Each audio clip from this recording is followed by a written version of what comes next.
नेपालमा संसारको हामीले चाहिँ खुसी देशको रूपमा बनाउन चाहन्छौँ, संसारकै विकसित देशको रूपमा बनाउन चाहन्छौँ। नेपालले बेच्ने भनेको हिन्दुइजम, बुद्धिज्म र टुरिज्म हो होइन।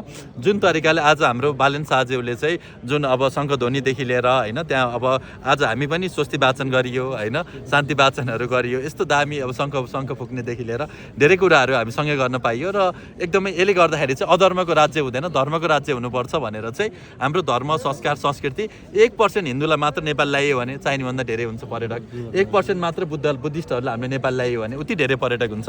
नेपाल भनेको यस्तो देश हो र यो देशका सबै मान्छेहरू भगवान् जस्ता, शिव जस्ता, बुद्ध जस्ता, महाकाल जस्ता, सीता माता जस्ता हुन्छन् अरे। यो देशमा गएर पानी मात्र खायो भने अमृत जस्तो छ अरे। यो देशको हरेक ढुङ्गामा शालिग्राम छ अरे। यो देशको हरेक माटोमा देवी देवता हुनुहुन्छ अरे। संसारभन्दा माथिको देश, सगरमाथाको देश, बुद्धको देश जबरजस्ती गरेर बनाइएको हो। विदेशी हस्तक्षेपले गर्दा हामी कहिले यो पार्टी भनेर लड्यो, कहिले वर्ग भनेर लड्यो, कहिले पुस्ता भनेर लड्यो। नेपाली बन्ने बेला आएको छ। नेपाली भनौँ, नेपाल भनौँ, सँगै मिलेर राष्ट्र निर्माण अगाडि बढौँ।